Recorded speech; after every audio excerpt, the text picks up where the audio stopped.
Oke, teman-teman, kembali lagi nih kita akan buat acara. Jadi ini yang kita bertema adalah mengapa sih orang itu takut akan public speaking. Sebetulnya banyak beberapa orang yang masih takut untuk tampil di depan orang.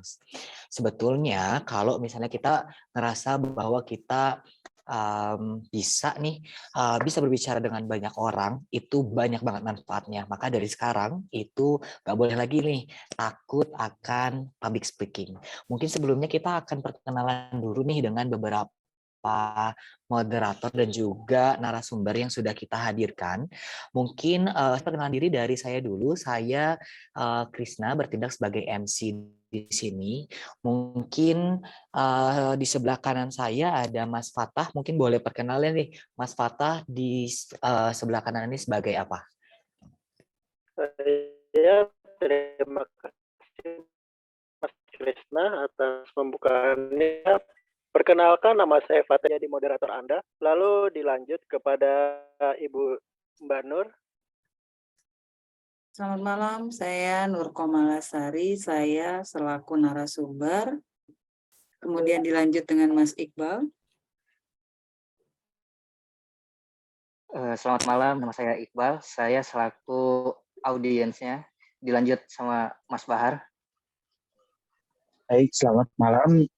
Saya Baharudin dan saya juga di sini sebagai audiens penanya untuk hal-hal yang ini mungkin saya tanyakan terkait yang disampaikan. Oke, jadi sebetulnya ini acara ini lebih ke arah diskusi gimana sih secara menyeluruh cara kita untuk bisa tampil di depan orang. Jadi jangan pernah takut untuk bisa tampil di depan orang, karena public speaking ini sangat wajar kalau misalnya nanti kita akan gugup atau misalnya ada nervous gitu. Nanti pada saat jam terbangnya tinggi kita tidak akan lagi nih kira-kira terjadi lagi akan gugup tersebut itu, apalagi dengan moderator, kemudian dari narasumber dan juga audiens di bawah ini yang bisa bertanya. Mungkin kita tanpa mengulur waktu, kita akan masuk ke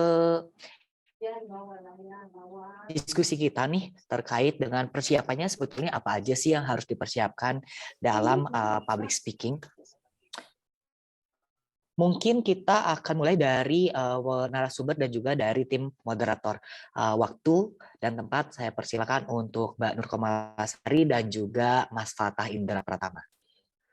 Terima kasih banyak Mas Krisna atas pembukaan yang luar biasa tadi. Sekarang untuk Mbak Nur Komalasari dipersilahkan untuk membuka presentasinya.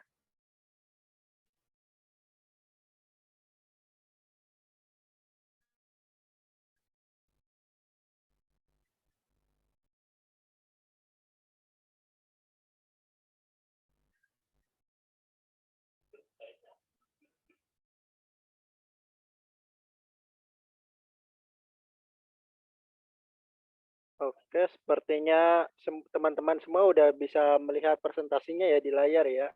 Silahkan Mbak Nur sebagai narasumber untuk menjelaskannya. Oke, terima kasih untuk Mas Fatah selaku moderator. Selamat malam. Assalamualaikum warahmatullahi wabarakatuh. Mungkin sedikit saya mengulang. Perkenalkan, nama saya Nur Komalasari. Saya adalah salah satu mahasiswa jurusan komunikasi di Universitas Cyber Asia.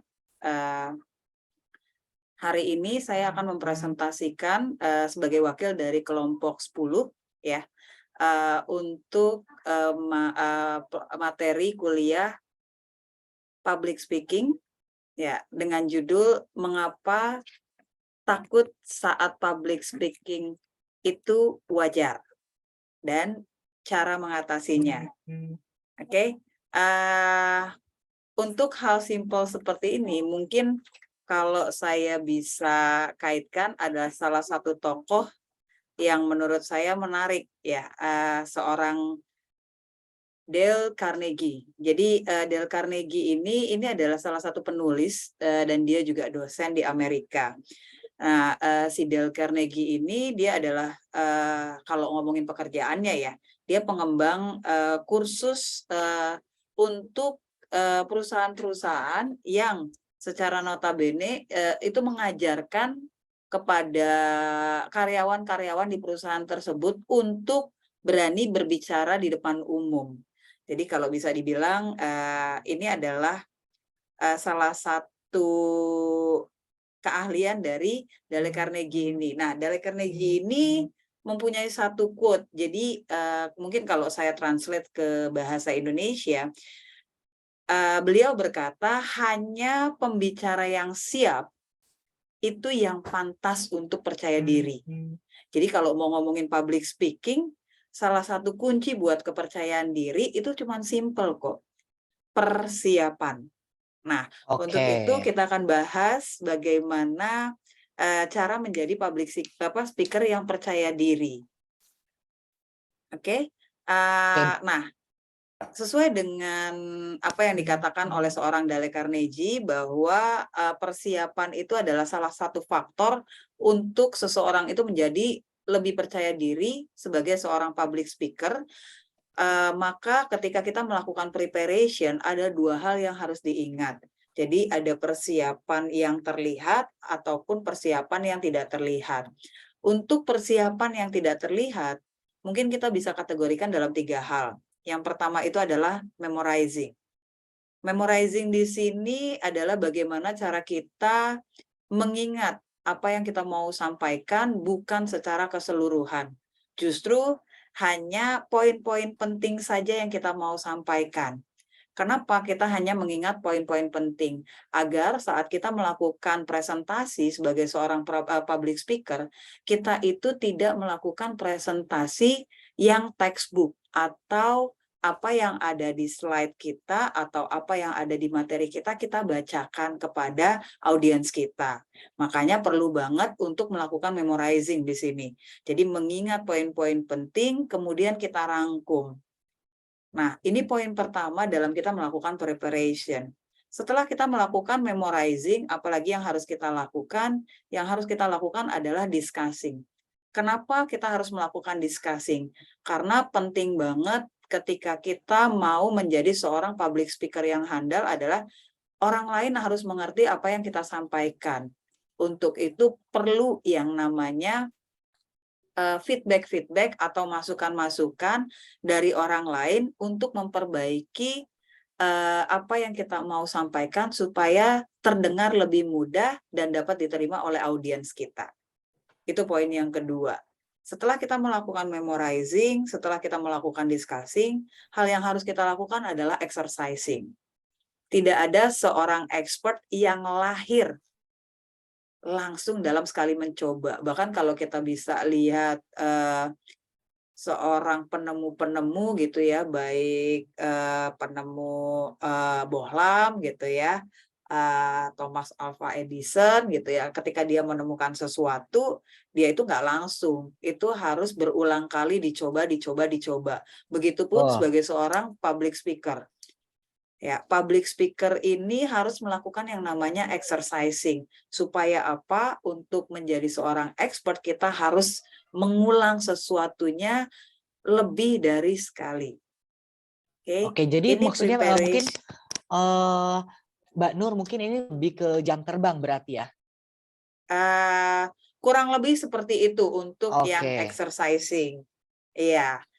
Jadi kalau bisa dibilang ya sama ya. Kalau mungkin salah satu contohnya lagi Kolonel Sanders ya. Kolonel Betul. Sanders itu dia mau bikin ayam KFC, dia itu nggak langsung jadi gitu ya. Betul, dia harus berkali-kali nyoba. Betul, sampai dia menemukan resep yang sampai dengan sekarang itu orang banyak suka. Begitupun public speaker. Salah satu kuncinya untuk misalnya menjadi seorang expert dalam public speaker adalah exercising. Oke? Nah, ini preparation yang harus kita lakukan mungkin bentuknya adalah tidak terlihat atau intangible. Nah, kemudian selain yang intangible, tadi juga saya bilang ada preparation yang sifatnya adalah tangible atau terlihat. Nah, apa saja preparation yang bentuknya terlihat? Kita bisa bagi dalam 4 step. Step yang pertama itu adalah prepare. Ada preparation, kemudian ada prepare. Nah, prepare ini apa sih bentuknya? Prepare ini sebagai seorang public speaker membawakan satu presentasi, satu materi, pastinya ada tools-tools yang digunakan.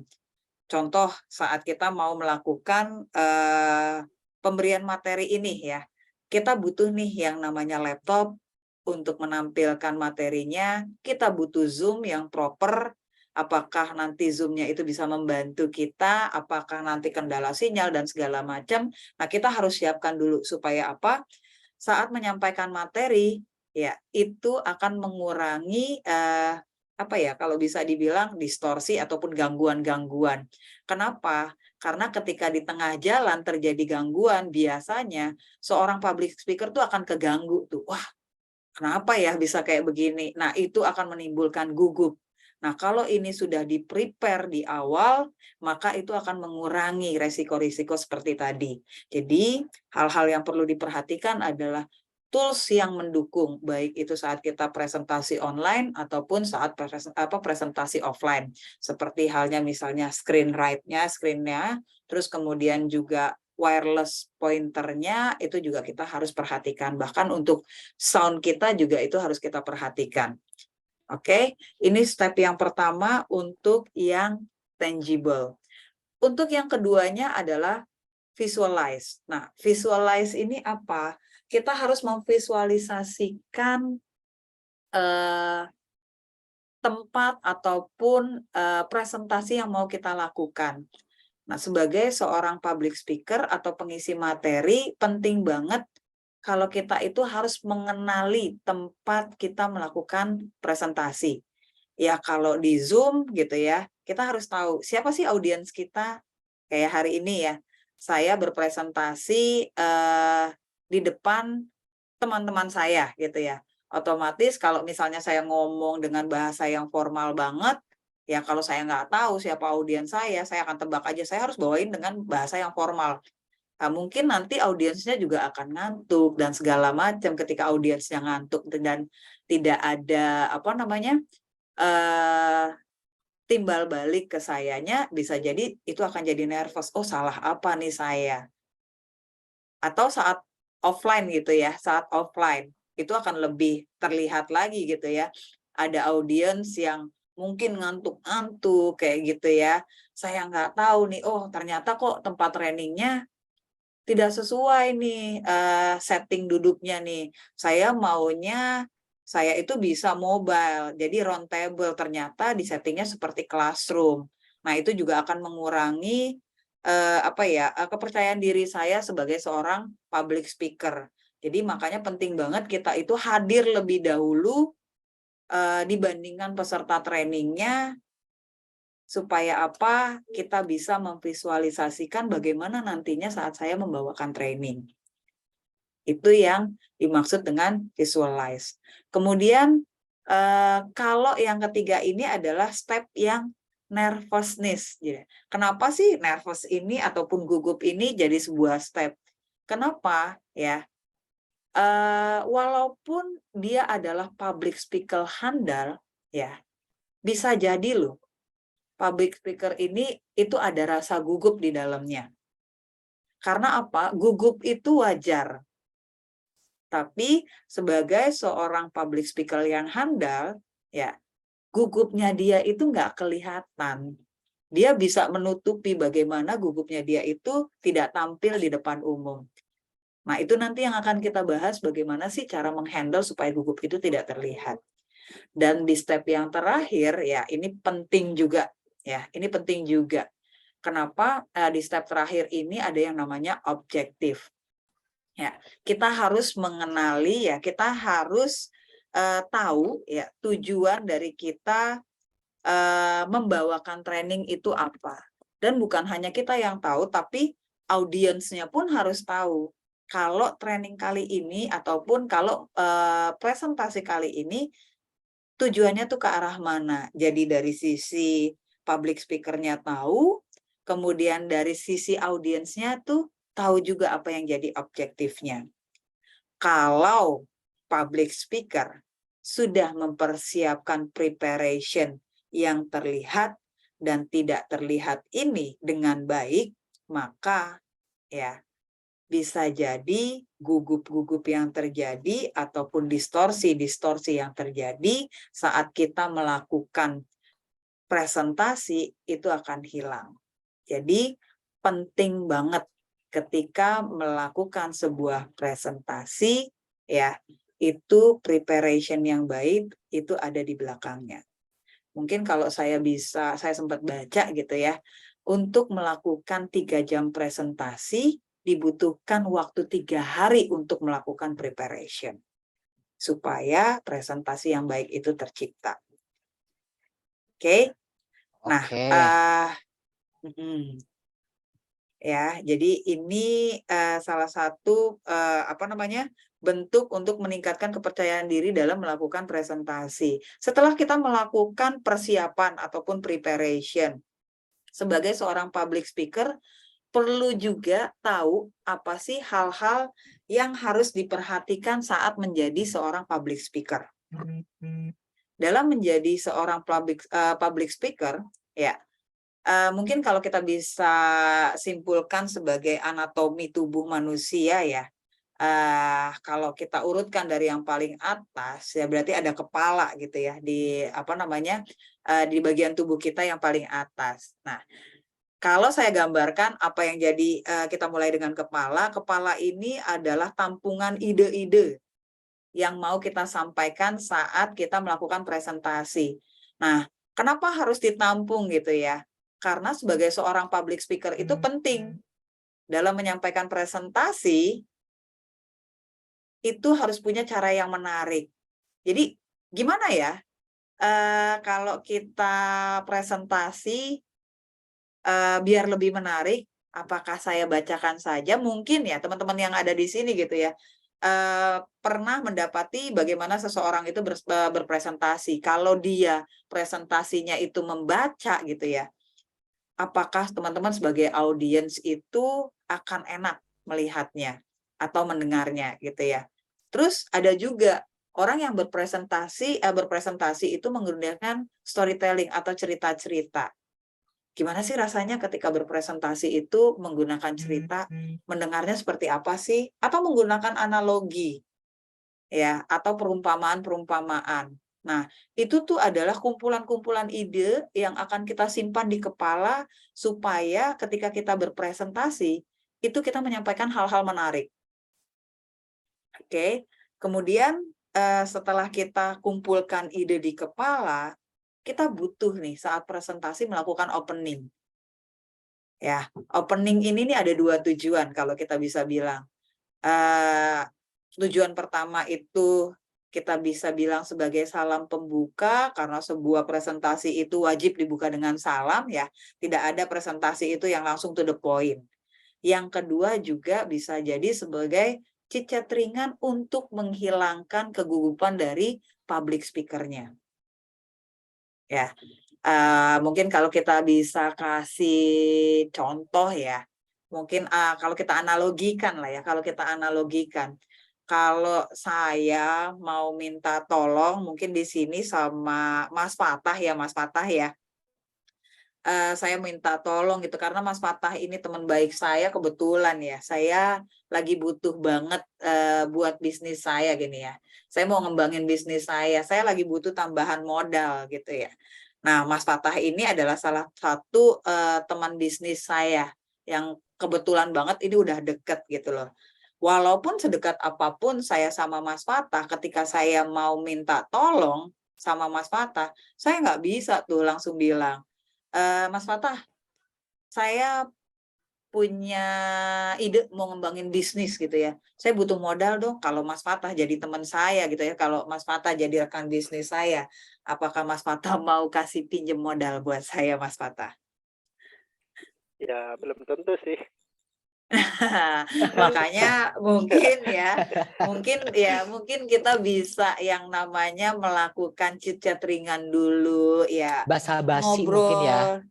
Basa-basi bisa jadi, thank you Mas Krisna. Basa-basi itu bisa jadi sebuah hal kecil tapi bisa membuat kita sebagai public speaker itu berimpact besar. Karena apa? Nervous kita hilang, ketika nervous hilang berarti kan percaya diri juga akan naik. Itu yang jadi tujuan dari sebuah opening. Kemudian setelah melakukan opening, yang paling penting juga ini kalau kita ngomongin urutan mata ya, setelah dari kepala itu ada mata yang lebih dekat, eye contact ini penting. Ya, kalau sebisa mungkin kita melakukan sapuan mata ke seluruh peserta training kita, ataupun apa ya, kalau bisa dibilang ya, mungkin kalau bentuknya offline kita bisa melihat sudut pandang kita dari kiri ke kanan gitu ya, atau bisa jadi saat melakukan presentasi kita bisa panggil beberapa orang supaya audiens itu merasa sadar kalau si public speaker-nya ini menganggap audiensnya ada, gitu ya. Kayak tadi mungkin saya bawa Mas Fatah gitu ya. Oh, ternyata ada loh audiensnya di sini, dan ternyata public speaker-nya itu ngeh loh.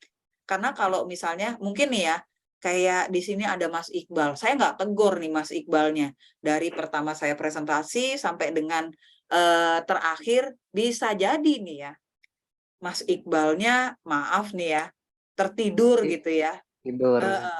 Iya, kan suka ada ya orang yang di salah satu kita bisa bilang meeting atau apapun sampai dia tertidur gitu ya.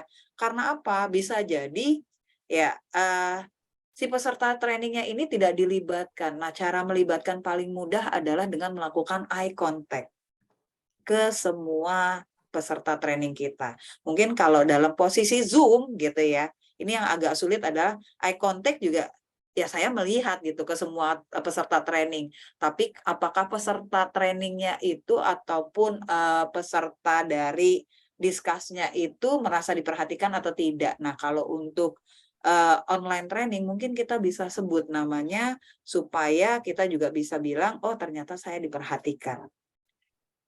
Oke, itu poin yang ketiga dari hal-hal yang perlu diperhatikan menjadi seorang public speaker. Sampai sini mungkin bisa kita lanjutkan atau mungkin ada yang mau dibahas dulu?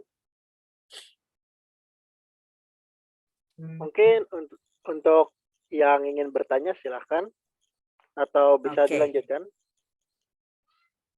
Kita lanjut dulu kali ya. Ya. Mungkin, Ya, mungkin Bu, kayak Mbak Nur Mas, dilanjut dulu supaya nanti audiensnya bisa lebih ringan kita bertanyanya. Gitu. Oke, terima kasih Mas Krisna, terima kasih Mas Fatah. Nah, hal berikutnya yang perlu diperhatikan sebagai seorang public speaker adalah voice ataupun suara. Sebagai seorang public speaker itu harus bisa mengatur bagaimana nada suara yang harus kita keluarkan. Tidak selalu harus menggunakan, karena peserta saya lebih dari 30 orang, maka saya harus mengeluarkan suara lantang terus-menerus. Nah, itu juga tidak akan mungkin. Kenapa? Kalau public speaker-nya mengeluarkan suara lantang terus-menerus, ternyata dia mengisi presentasinya itu tidak hanya hari itu gitu ya. Dia melakukan presentasi di 7 hari terus-terusan gitu ya, atau 3 hari terus-terusan, yang ada suara dia akan habis. Ataupun ya dia menggunakan suara yang pelan. Aduh, kalau suara pelan ini kalau kita bisa bilang ya, kalau mungkin saya bawa gitu ya, kalau kita mau menidurkan anak kecil gitu ya, kita akan bercerita, nggak bisa tuh kita bercerita dengan menggunakan nada yang kencang. Maka kita menggunakan nada yang pelan. Karena apa? Kita mau nidurin mereka. Kalau kita presentasi dari awal sampai akhir menggunakan nada yang pelan, maka kalau audiensnya tidur, itu bukan salah dari audiensnya. Tapi public speaker-nya memang sengaja mau menidurkan audiensnya dengan menggunakan suara yang pelan. Jadi, seorang public speaker yang handal harus bisa mengatur kapan dia menggunakan suara lantang, kapan dia menggunakan suara yang ringan, kapan dia harus berbicara cepat, kapan dia harus berbicara dengan tempo yang lambat. Oke? Nah, kemudian ya, setelah melakukan kita bisa mengatur suara, Body language ini penting banget, ya. Gestur tubuh sebagai seorang public speaker itu akan sangat dilihat. Kenapa? Pertama kali dilihat, ya, orang itu pasti akan ke fisik seseorang. Jadi, public speaker ini penting banget untuk memperhatikan, ya, pertama adalah penampilan, yang berikutnya adalah body language-nya. Akan terlihat tuh, ya, ketika orang itu percaya diri, ya, sesimpel itu kalau percaya diri, oh public speaker-nya punya posisi tubuh yang tegap. Oh berarti dia percaya diri. Coba kalau public speaker-nya bungkuk, terus kemudian pandangannya nunduk ke bawah gitu ya. Ketika ngomong sering sekali nunduk ke bawah. Mungkin kalau ada orang yang jadi audiensnya itu tahu bagaimana cara membaca body language, dia akan lihat nih, oh ternyata public speaker-nya nih gugup. Dan ternyata audiensnya ini adalah tipe sniper. Oh saya bisa tembak nih dengan pertanyaan-pertanyaan yang menyulitkan. Saya yakin dia nggak bisa jawab. Ketika public speaker-nya tidak bisa jawab, gugupnya double. Ya, itu yang akan menghancurkan presentasi yang sudah di-set sebaik mungkin. Jadi body language perlu diperhatikan. Dan hal terakhir yang harus diperhatikan menjadi seorang public speaker adalah structure. Ya, structure ini maksudnya apa? Perhatikan setiap peralatan yang digunakan dan kemudian paham bagaimana cara penggunaannya.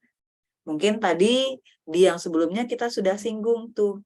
Tools-tools apa sih yang harus diperhatikan?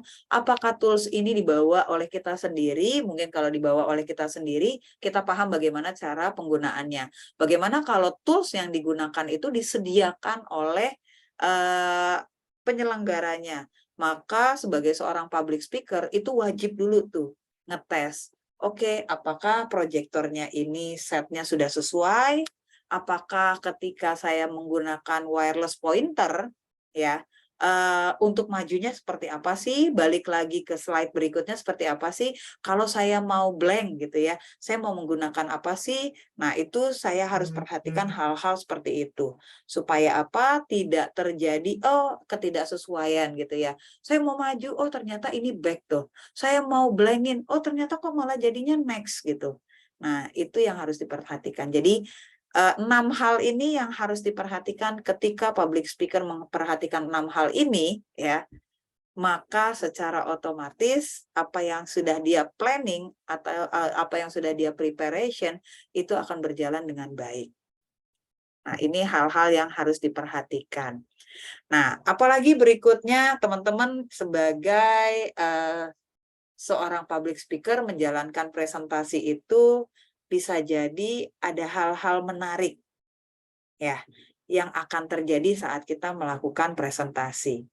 Ya, kalau mungkin kita kategorikan hal-hal menarik apa sih yang terjadi saat kita presentasi dan bagaimana cara mengatasinya? Mungkin saya sedikit ambil yang common gitu ya, apa yang sering terjadi saat kita melakukan presentasi. Ya, pertama gitu ya, saat presentasi, nah ini saya baru melakukan ya, terbata-bata. Bisa jadi ada yang namanya slip of tongue. Ya, bisa jadi saat presentasi itu ada yang namanya terbata-bata. Nah, bagaimana sih caranya agar kita itu tidak terbata-bata? Nah, saat terbata-bata ada beberapa faktor yang terjadi. Ya, bisa jadi kita sebagai seorang public speaker itu nggak paham apa yang kita mau sampaikan. Kita nggak tahu nih, ya. Kita mau menyampaikan materi apa sih, gitu ya? Materinya saya terima kapan sih? Udah saya buka belum materinya? Jangan-jangan besok saya mau presentasi, malam ini saya cuma lihat-lihat materinya, tanpa saya gali lebih dalam. Kalau kita gali materinya lebih dalam, maka faktor terbata-bata ini bisa jadi akan dihilangkan. Oke? Nah, jadi penting banget untuk menghilangkan terbata-bata ini, kita sebagai seorang public speaker-nya ini paham materi apa yang kita mau sampaikan. Ya, oke. Kemudian yang berikutnya adalah gugup. Nah, kan tadi dibilang ya, gugup itu wajar. Tapi bagaimana caranya agar gugup ini tidak terlihat oleh peserta training kita atau audiens kita. Nah, bisa jadi hal yang paling simpel yang saya lakukan adalah ketika saya gugup, ya, saya akan pegang satu benda yang deket-deket aja. Ya, jangan kayak kalau saya trainingnya di sini gitu ya, di Zoom, saya sedang gugup, oh sebentar ya, saya izin dulu, saya ngambil benda, saya tinggalin jauh nih yang di Zoom ini, sampai 2-3 menitan. Ya, nggak gitu juga. Ambil aja benda-benda di sekitar kita, atau kita siapkan, kita tahu nih, kalau kita gugup, ya biasanya kalau saya gugup, apa sih yang harus saya lakukan? Oh, saya mau pegang spidol, gitu ya. Boleh. Saya mau pegang pulpen. Ada tuh kalau orang gugup tuh suka mainin pulpen yang apa? Ada ujungnya bisa kita pencet-pencet gitu tuh, ada juga. Oke, tapi hati-hati ya. Kalau sampai kita terlalu berlebihan, audiens kita juga akan melihat, oh ternyata si public speaker-nya nih sedang gugup gitu loh. Kalau dia gugup, dia melakukan hal itu. Kalau sebisa mungkin teman-teman random ya. Jangan satu benda yang sama teman-teman lakukan terus saat teman-teman gugup. Ya boleh cari benda yang acak. Oke, yang berikutnya adalah artikulasi tidak jelas.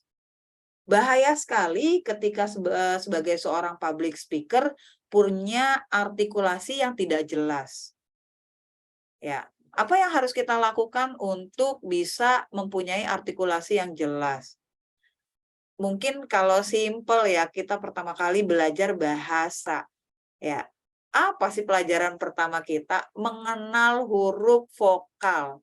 A, I, U, E, O. Sama ya, untuk seorang public speaker itu saat mau menggunakan artikulasi yang jelas, coba latihan dulu yang namanya A, I, U, E, O. Kenapa? Karena secara tidak sadar, ketika teman-teman melakukan latihan ini, posisi mulut kita nih akan berubah. Kalau kita ngomongnya A, ya, berarti mulut kita akan terbuka. I, agak tertutup. Mulutnya maju. E, ya, posisi mulut agak melebar. O itu agak membulat. Kalau teman-teman mempraktekkan gerak dari bibir ini, ya, selain artikulasi menjadi lebih jelas, ketika teman-teman berbicara pun, ya, speed teman-teman itu menjadi lebih lambat. Ketika speednya, bukan speednya, sorry, kata-kata yang keluar itu akan menjadi kayak ada spasinya. Kalau kita nulis itu kan, di mana, spasi, sekarang. Kalau kita ngomongnya kecepatan, di mana sekarang? Gitu ya. Nah, ketika teman-teman melakukan latihan A, I, U, E, O ini, maka artikulasi akan menjadi jelas, dan saat kita berbicara pun ada spasi di antara tiap katanya. Itu yang membuat ya penyampaian dari materi kita itu jadi lebih jelas. Oke, dan yang terakhir, hal-hal yang sering ditemukan adalah suaranya kecil. Terus gimana dong? Ternyata secara pribadi, kalau bisa dibilang saya ini kalau ngomong normal, itu juga suaranya agak kecil, bukan suara yang besar. Terus bagaimana? Kalau jadi seorang public speaker, berarti saya nggak bisa dong jadi seorang public speaker. Tenang, semua bisa diatasi. Sebagai seorang public speaker, ya, untuk mengatasi suara-suara yang kecil ada loh. Ya, cara melatihnya, teman-teman bisa menggunakan yang namanya chest voice atau suara perut. Kok suara perut ya? Mungkin dari teman-teman di sini ada yang pernah tahu nggak apa itu suara perut? Dari Mas Bahar deh, mungkin. Mas Bahar pernah dengar nggak apa itu suara perut? Kalau saya pribadi belum pernah sih. Oke, tidak apa-apa. Terima kasih Mas Bahar. Ya, mungkin Ya. ada yang pernah? Mungkin boleh saya Boleh silahkan. ya izin berbicara. Untuk suara perut itu semacam jenis suara yang khusus untuk orasi. Jadi ya suara yang dikhususkan untuk berteriak atau menyampaikan sesuatu sekeras-kerasnya. Gimana? Oke, terima kasih Mas Fatah atas jawabannya. Ada memang betul sekali seperti yang Mas Fatah bilang, ada beberapa orang orasi yang membutuhkan suara yang keras gitu ya, berteriak gitu ya, untuk menyampaikan aspirasinya. Apakah dia menggunakan suara perut atau tidak? Mas Fatah, terima kasih sudah mengingatkan saya. Jadi tidak hanya suara perut. Jadi biasanya orang-orang yang berorasi itu adalah orang-orang yang menggunakan suara kepala atau head voice. Kenapa? Dia butuh suara tinggi. Penyanyi ketika membutuhkan suara tinggi, maka yang dia lakukan adalah mengeluarkan head voice dia. Jadi nadanya lebih kencang karena dia butuh tuh jangkauan nada yang tinggi. Begitupun orang orasi. Nah, perbedaannya ya dengan seorang public speaker yang menggunakan suara perut ya, dia itu mengeluarkan suara yang tidak kencang tapi jangkauannya panjang. Nah, mungkin gini ya, saya kasih sedikit perbedaannya. Ini saya sedang menggunakan suara kepala. Ini saya sedang menggunakan suara perut. Ada yang tahu apa perbedaannya?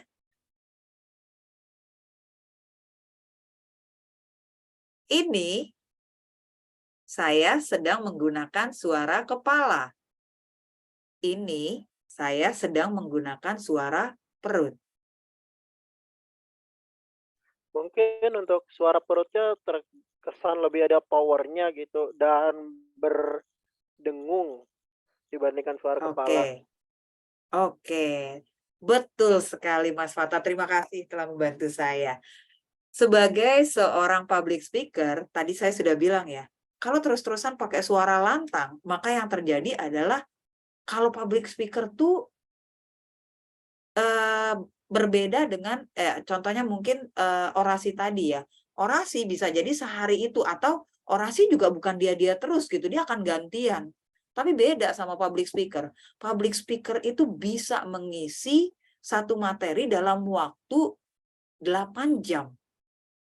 Jadi kalau dia menggunakan head voice terus-terusan, maka yang terjadi adalah suaranya habis. Dan kita pun ya, kalau saya balikan nih ya, saya contohkan ke Mas Fatah ya. Mas Fatah, kalau saya terus-terusan pakai suara ini sama Mas Fatah dengarnya gimana? Saya terus nih kalau ngomong saya pakai suara ini nih. Apakah Mas Fatah jadi audiens saya nyaman kalau saya ngomong seperti ini terus?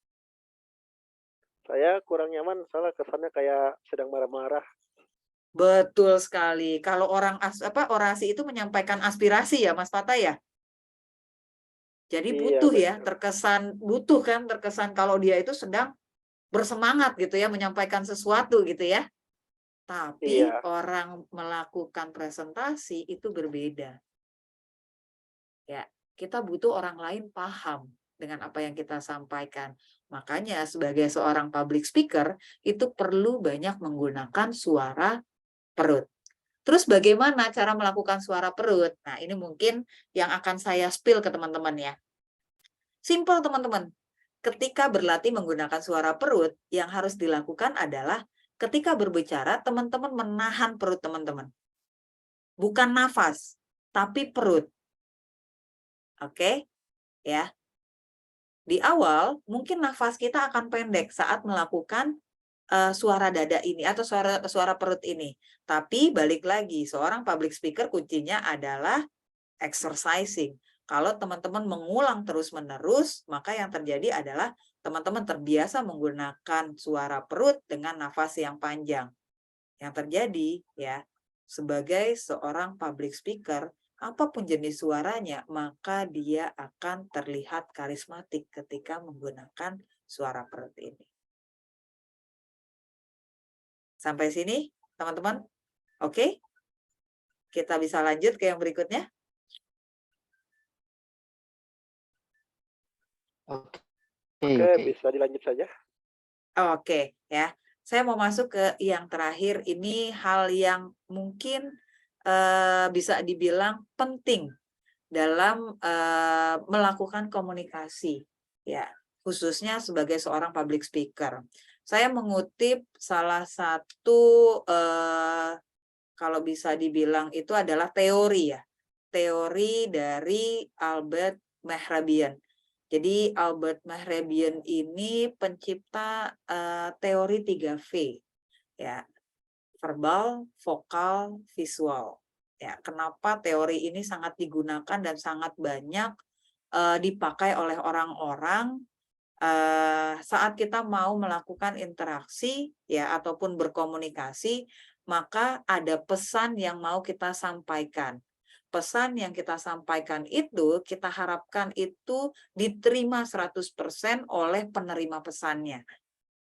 Maka butuh 3 hal saat kita melakukan penyampaian pesan tersebut.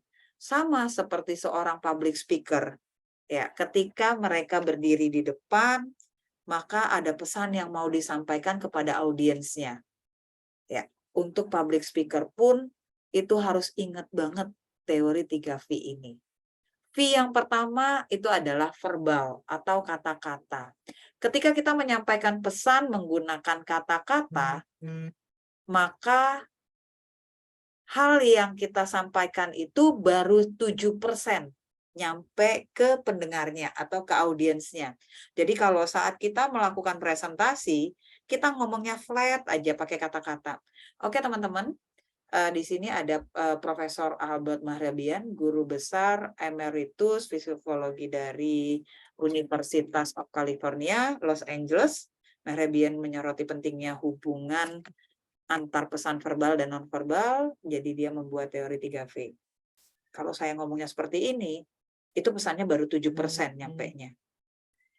Terus bagaimana kalau kita mau nambahin? Selain menggunakan kata-kata, perlu juga yang namanya menggunakan vokal ataupun suara dan intonasi. Tadi kita sudah belajar ya. Kenapa? Karena kata-kata ditambah intonasi, maka sudah 45% pesan itu tersampaikan.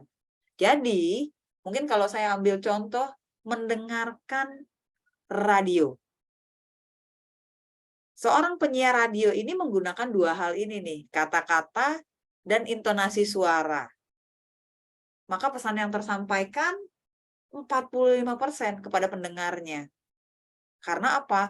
Memang radio ini nggak kelihatan siapa yang menyampaikannya. Yang didengar adalah suaranya. Tapi kalau hanya kata-katanya saja, ya orang cuma paham 7%. Itu pasti akan di-skip acara radionya. Tapi ya penyiar-penyiar sekarang teman-teman bisa lihat mereka itu pakai intonasi gitu ya. Sehingga mereka itu ya nyaman gitu loh buat didengarnya. Apakah cukup? Ingat, dalam menyampaikan pesan sebisa mungkin 100% pesannya itu diterima. Yang kurangnya apa? Karena ini baru 45%, kurang 55% lagi. 55%-nya adalah di visual. Kalau kita bisa bilang adalah bahasa tubuh. Jadi ketika kita melakukan penyampaian pesan dengan menggunakan 3 elemen ini, verbal, vokal, visual, maka pesan yang tersampaikan itu 100% nyampe ke audiensnya. Kenapa bahasa tubuh paling besar? Karena beberapa orang itu bisa mengerti tanpa menggunakan kata-kata, tanpa menggunakan intonasi, orang sudah bisa tahu. Hal simple, kalau orang mengangguk berarti tandanya setuju. Perlu nggak kita bilang setuju? Perlu nggak saya bilang setuju? Saya cukup mengangguk saja. Kalau saya misalnya gini, Mas Iqbal. Mas Iqbal? Ya, Mas Iqbal, kalau saya menggeleng, apa artinya Mas Iqbal? Tidak, enggak. Tidak ataupun enggak. Saya perlu ngomong nggak? Mas Iqbal nanya nih sama saya, Mbak Nur, sudah makan atau belum gitu ya. Saya geleng doang nih Mas Iqbal. Mas Iqbal sudah tahu belum jawabannya apa? Sudah tahu. Jawabannya enggak.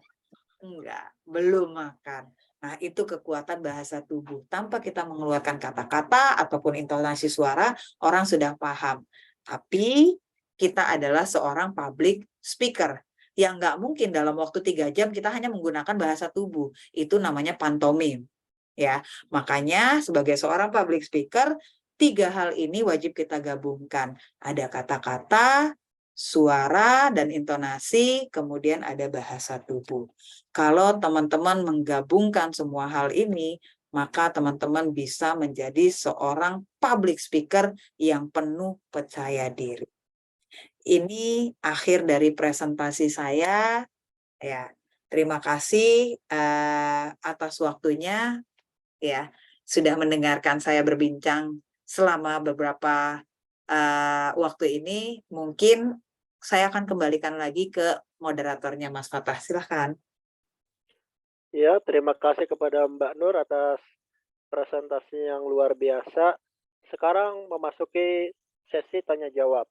Bagi para audiens yang ingin memberikan pertanyaan, silahkan untuk memberikan pertanyaan dan saya berikan batas maksimalnya maksimal 2 pertanyaan.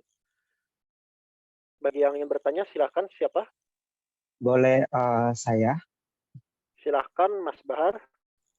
Ya baik, sebelumnya saya ucapkan terima kasih untuk materi yang disampaikan tadi, karena yang saya dapat itu banyak sekali ilmu-ilmu dan informasi yang sebelumnya belum saya tahu sudah disampaikan. Namun sebelumnya saya kan juga pernah bekerja sebagai MC atau market communication di sebuah perusahaan nih. Cuman ada beberapa kendala biasanya ketika saya melakukan public speaking di outdoor, itu saya ada kegugupan atau kayak tidak percaya diri pada diri saya waktu itu. Nah, di situ kan tadi dijelaskan bahwa untuk mengatasi sebuah rasa kegugupan itu kan kayak caranya tuh kayak harus memegang benda atau sesuatu. Nah, di sini saya hanya ingin bertanya kepada kakak-kakak yang ada di sini, maksudnya selain memegang benda atau hal-hal apa yang ada di sekitar kita, mungkin hal apa saja sih atau solusi apa yang bisa digunakan atau bisa dilakukan untuk menghindari rasa gugup itu tersebut. Terima kasih. Oke, terima kasih atas pertanyaannya Mas Bahar. Mungkin Mas Iqbal bisa menjawab. Ya, mungkin saya akan sedikit menjawab atas pertanyaan dari Mas Bahar ya. Dari pertanyaan Mas Bahar tadi, cara ya selain megang pulpen atau semacamnya untuk mengatasi kegugupan ya dengan mengalihkan perhatian dengan memberikan pertanyaan ke audiens atau berbincang ringan dengan audiens ya. Mendengarkan sedikit keluh kesah dari audiens juga kadang bisa jadi alternatif gitu saat kita gugup. Karena kan nggak setiap saat juga seorang public speaker itu memegang benda seperti mic, pulpen, atau sebagainya gitu. Lalu kalau gugupnya udah maksimal itu kayaknya lebih bagus untuk mengambil celah untuk take a break gitu, istirahat sejenak dan minum air putih. Kayak seperti itu. Oke, terima kasih atas tanggapannya Mas Iqbal. Mungkin Mbak Nur Komalasari sebagai narasumber ingin menambahkan. Oke, menarik Mas Iqbal, jawabannya betul sekali ya. Kalau bisa dibilang beberapa kesalahan public speaker adalah ketika dia gugup, mereka malah banyak bicara. Padahal ketika mereka banyak bicara itu, mereka itu semakin melakukan banyak kesalahan. Jadi kayak kata-katanya cepet banget, terus banyak kata-kata yang keluar salah gitu ya. Itu malah jadi nggak bagus. Nah, jawaban Mas Iqbal ini benar-benar menarik. Take a break dulu. Itu adalah salah satu jawabannya. Mungkin kita bisa tarik nafas sebentar gitu ya. Itu bisa jadi minum dulu yang tadi dibilang sama Mas Iqbal bisa juga. Atau ya Mungkin kalau kita sebagai seorang public speaker, kita juga bisa loh, kita pointer pertanyaan. Teman-teman, sampai sini paham? Oke, itu kan juga bagian dari take a break kita sebagai seorang public speaker ya. Itu bisa juga. Mungkin kalau apa namanya? Itu salah satu cara trik-triknya untuk apa ya? Mengatasi atau membuat jeda saat kita gugup. Atau dari Mas Bahar juga saya punya pengalaman ya. Terus gimana nih kalau ternyata pertanyaan Mas Bahar, saya lagi di outdoor tidak ada benda ya, Mas Bahar ya. Bagaimana saya mengatasi Iya. kegugupannya? Ternyata di situ kan disuruhnya pegang benda gitu ya. Apa harus saya cari-cari dulu? Tidak. Bagian tubuh dari kita itu juga bisa penghilang rasa gugup. Ya. Ada orang yang istilahnya kalau gugup itu simpel ya, tapi ini tidak boleh ditiru ya, tapi ini sekedar contoh. Ada orang yang kalau lagi gugup itu gigitin kuku. Benar nggak? Maka hilang gugupnya. Nah, itu salah satu contohnya, tapi kita bisa alihkan ke yang tidak terlihat seperti tadi, ya. Bisa jadi sekedar kita bisa jadi kita bisa kalau saya dulu saya pernah yang namanya ditanamkan anchor. Anchor ini jangkar. Jadi saya akan menyentuh apa namanya bagian tubuh saya. Contoh ya, saya akan pegang jempol saya seperti ini. Ketika saya pegang jempol saya seperti ini, maka ada feel gembira. Jadi sebelumnya saya ingat dulu feel gembira apa yang saya pernah dapat di waktu yang lampau. Ya, ini sekedar berbagi pengalaman ya. Waktu itu yang saya lakukan adalah saya pernah menang juara cerdas cermat se-Indonesia tingkat sekolah dasar. Itu saya bangga banget. Maka perasaan itu saya hadirkan. Ketika perasaan itu saya hadirkan, saya menyentuh jempol saya seperti ini. Ya. Kemudian saya ulangi beberapa kali. Nah, secara tidak langsung saya sedang menanamkan anchor di saya. Nah, ketika saya gugup, refleks saya akan pegang seperti ini, perasaan itu hadir dan langsung gugup saya itu mereda. Itu bisa juga. Itu salah satu contoh ataupun hal kalau kita tidak bisa memegang benda. Bagian dari tubuh kita itu bisa menjadi anchor penghilang nervous kita. Itu salah satu contohnya sih, Mas Bahar. Apa sudah terjawab? Menurut saya jawabannya sudah cukup bisa saya pahami karena di lapangan biasanya kalau saya biasanya menjadi MC itu kan nggak selalu di ruangan, jadi kayak bingung gitu loh maksudnya hal apa yang bisa saya pegang ketika saya sedang menjadi public speaking. Nah, itu sih. Terima kasih banyak untuk jawabannya. Terima Mungkin kasih, itu. Mas Bahar. Terima kasih, Mas Iqbal, atas bantuannya buat menjawab. Silakan, saya kembalikan ke Mas Fatah. Ya, terima kasih atas penjelasannya Mbak Nur. Dan sepertinya ya, mengingat jamnya kita sudah mencapai batas, jadi mohon maaf untuk satu pertanyaan saya tidak bisa lagi untuk diberikan. Dan untuk mengakhiri public speaking kita ini, bisa kita kembalikan lagi kepada Mas Krisna sebagai MC untuk tempat kita persilakan.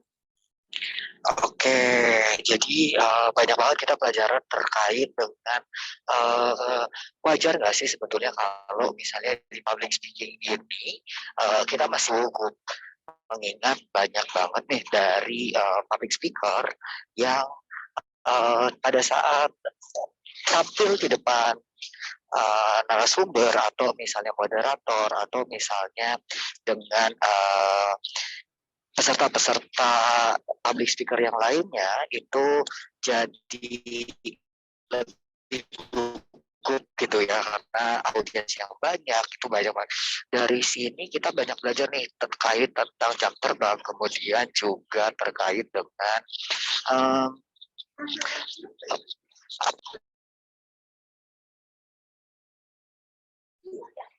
untuk persiapan apa aja sih gitu ya yang harus disiapkan oleh public speaker. Termasuk saya juga MC di sini banyak belajar dari Mbak Nur, Mas Fatah, Mas Iqbal, dan juga dari Mas Bahar.